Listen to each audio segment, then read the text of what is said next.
Hi all, ನಾನಿವತ್ತು ಸಂಕಷ್ಟಾರಿ ಚತುರ್ಥಿ ಮಾಡ್ತಾಯಿದ್ದೀನಿ. ಅದಕ್ಕೆ ಬೆಳಗಿನ ಸ್ನಾನ ಮಾಡಿಕೊಂಡು ಸಂಕಲ್ಪ ಮಾಡ್ಕೋಬೇಕು. ವೀಳ್ಯದೆಲೆ ಅಡಿಕೆ 11 ರೂಪಾಯಿ ಇಟ್ಟು ದೇವ್ರ ಹತ್ರ ಇಟ್ಟು ಕೇಳ್ಕೋಬೇಕು. ನಾವು ಸಂಕಲ್ಪ ಮಾಡ್ಕೋಬೇಕು. ನಮಗೆ ಅವ್ರಿಗೆ ಏನಿದೋ ಅದನ್ನು ಕೇಳಿಕೊಂಡು ಪೂಜೆನ ಸ್ಟಾರ್ಟ್ ಮಾಡ್ಕೋಬೇಕು. ಬೆಳಗ್ಗೆ ಎಕ್ಕುದುವಲ್ಲಿ 21 ಎಕ್ಕದು ಸೇರಿಸ್ಕೊಂಡು ಹಾರ ಮಾಡ್ಕೊಂಡಿದ್ದೀನಿ. 2 ಮಾಡ್ಕೊಂಡಿದ್ದೀನಿ. ಒಂದು ದೇವಸ್ಥಾನಕ್ಕೆ, ಇನ್ನೊಂದು ಮನೆಯಲ್ಲಿ ಪೂಜೆ ಮಾಡೋದಕ್ಕೆ. 21 ಗರಿಕೆನೂ ಸೇರಿಸಿ ಹಾರನ ಮಾಡ್ಕೊಂಡಿದ್ದೀನಿ ಮನೇಲಿ ಪೂಜೆಗೂ. ಹಾಗೆಯೇ ಅರಿಶಿನನೂ ಹಾಲು ಹಾಕಿ ವಿಘ್ನೇಶ್ವರನ ಮಾಡ್ಕೋತೀನಿ. ನಾನು ಪ್ರತಿ ಸಲವೂ ಹೀಗೇ ಮಾಡ್ಕೊಳ್ಳೋದು, ಸಂಕಷ್ಟಾರ ಮಾಡೋದಾಗಲಿಲ್ಲ. ಈ ಥರ ಮಾಡೋದ್ರಿಂದ ತುಂಬ ಒಳ್ಳೆಯದು. ಅರಿಶಿನ ಲಕ್ಷ್ಮಿಯ ಸ್ವರೂಪ ಎಂದು ಹೇಳ್ತಾರೆ. ಅರಿಶಿನದಲ್ಲಿ ಮಾಡಿದ್ರೆ ತುಂಬ ಒಳ್ಳೆಯದು.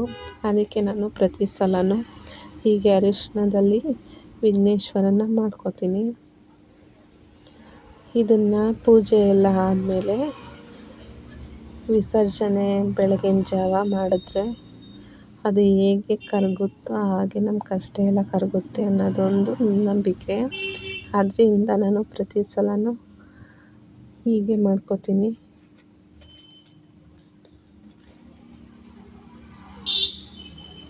ಉಂಡೆ ಹಾಕೋರ ಮಾಡಿಕೊಂಡು ಚೆನ್ನಾಗಿ ನಾದಬೇಕು.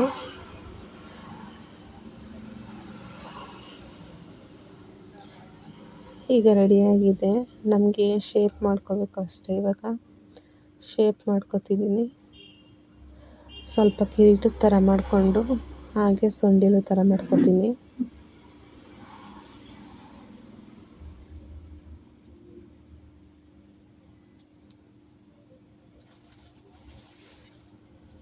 ಇನ್ನೂ ಚೆನ್ನಾಗಿ ಶೇಪ್ ತೆಗಿತಾರೆ. ನನಗೆ ಇಷ್ಟೇ ಬರೋದು, ಅದಕ್ಕೆ ಇಷ್ಟೇ ಮಾಡ್ಕೋತಾ ಇದ್ದೀನಿ. ಸ್ವಲ್ಪ ಶೇಪ್ ಕೊಟ್ಟು ಅದಕ್ಕೆ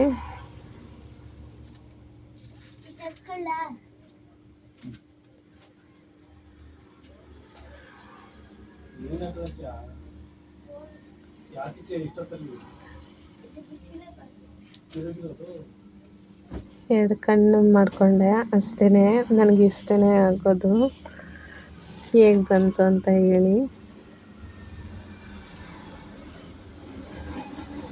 ನಮ್ಮ ಪುಟ್ಟ ಗಣಪ ರೆಡಿಯಾದ.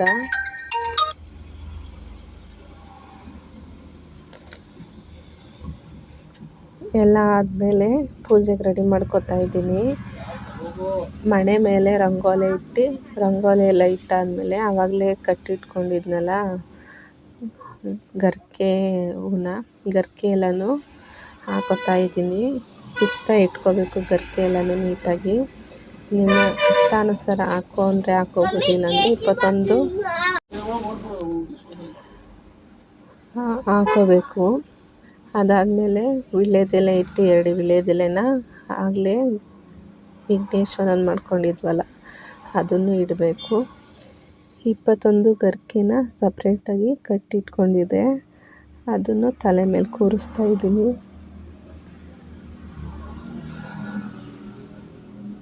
ಇದೆಲ್ಲ ಆದಮೇಲೆ ಬಿಳಿ ಎಕ್ಕದ ಹೂವನ್ನ 21 ಸೇರಿಸಿ ಹಾರ ಮಾಡ್ಕೊಂಡಿದ್ನಲ್ಲ ಅದನ್ನು ಹಾಕೋತಾ ಇದ್ದೀನಿ. ಇದೆಲ್ಲ ಆದಮೇಲೆ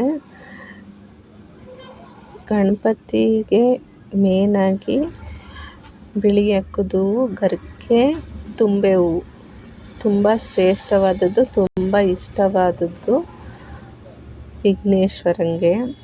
ಅದು ನಮ್ಮ ಇಷ್ಟಾನುಸಾರ ಅದ್ರ ಮೇಲೆ ಯಾವ ಹೂವು ಬೇಕಾದರೂ ಹಾಕೋಬೋದು. ನಾನು ಇಲ್ಲಿ ಕನಕಾಂಬರ ಹಾಕೋತಾ ಇದ್ದೀನಿ.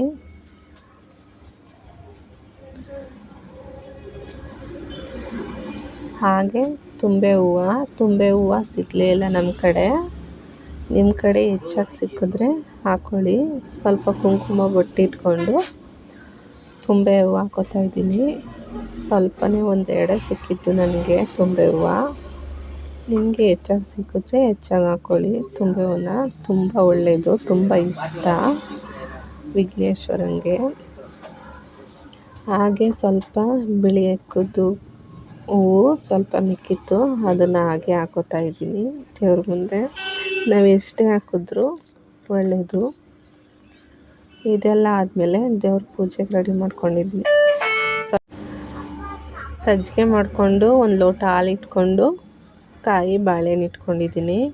ನಾವು ಸಂಕಲ್ಪ ಮಾಡಿಕೊಂಡು ದೇವ್ರ ಹತ್ರ ವೀಳ್ಯದೆಲೆ ದುಡ್ಡು ಇಟ್ಟು ಪೂಜೆ ಮಾಡ್ಕೊಳ್ಳೋದು ರೆಡಿ ಮಾಡ್ಕೊತಿದ್ದೀನಿ. ಊದು ಕಡ್ಡಿ ಹಚ್ಚಿ ಪೂಜೆ ಮಾಡ್ಕೊಳ್ಳೋದು.